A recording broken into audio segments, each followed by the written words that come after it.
Here's how to change the spark plugs and wires on a Subaru Impreza. This is a 2005.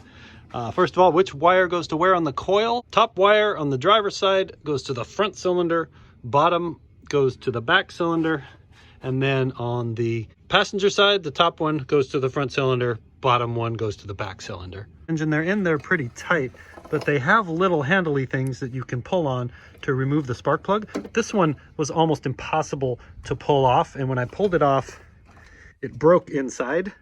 So this was stuck on top of the spark plug and I couldn't get a socket in over it. So if this happens, what I did was I was able to get some needle nose pliers down the hole and pull that off. So if that happens, try that. Otherwise, you're going to need a really deep socket that isn't a spark plug socket that can go over this and still pull it out. Now, the spark plug is pretty deep in the hole, so you'll have to do some wrangling with different socket extenders to get one in that works. I'll show you what works for me here. I'm going with a short extension to get it started in the hole because there's not much clearance on the firewall side. See right here, there's not a lot of room, so you got to start with a shorty. And then I'm going to take another one and plug it into that one. So you can see there, that's the original extension, and then I've got this second extension plugged into it, and I can shove them down the hole there. And that setup gives me enough room to pull the socket up and actually get it out. If you had a little universal joint socket, that would probably be even better so that you could move the wrench around a little bit.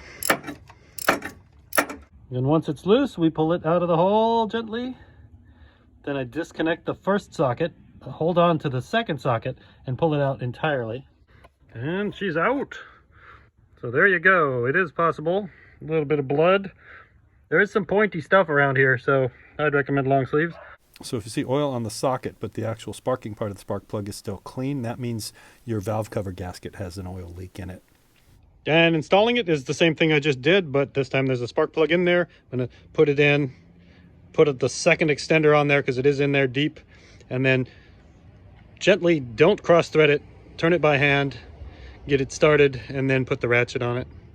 Some people would use a piece of fuel line on the top of the spark plug and just to feel it in there and to make absolutely sure you can't cross thread it.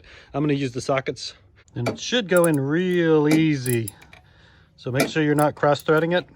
And this is where it gets tricky. We hope that we can pull it loose from the spark plug without losing our socket down the hole.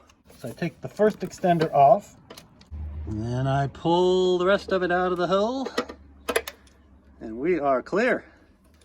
Now on the passenger side, they're in there pretty tight, so we're gonna have to remove the air box.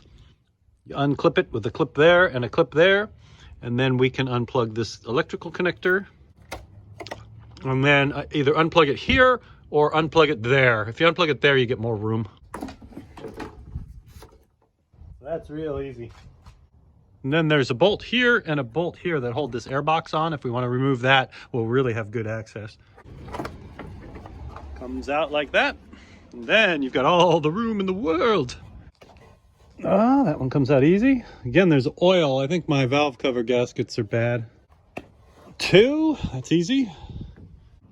All right, one tip that I've heard from people is you don't want to lose your socket down the hole, especially when you're putting the new spark plug in and trying to pull this loose. Sometimes it'll pull loose and this will get stuck in the hole and it's hard to get out. So I'm just duct taping it onto the extension. In this case, we can use one long extension because we've got all this room now. So you just shove it down the hole, break it loose like that. The back cylinder on the passenger side has a longer heat shield in the back than the front one. So that's how you'll identify the new wire. The one with the longer heat shield is the back cylinder. And then on the driver's side, they're the same length and it's equidistant between the front and back. So you can use either one for front or rear. To little poppers like that, except for down here, right before the cylinders, there's a little release clip that you need to push. So you just push down on that, and then pull up on this, get it loose like that, and then clip the new wires in. Now when you're removing and replacing these, you're gonna have to pass them under this.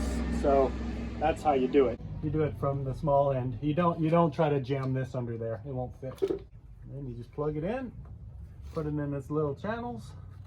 Make sure the heat shields are in the right places. I like to do one at a time so I know which cylinder I've already done.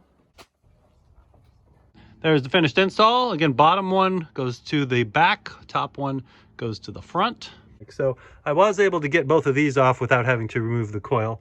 You can weasel the bottom one out without having to get in there. And it's all hooked up, ready to rock. Now we just put the air box back in, plug in the electrics, and we're done.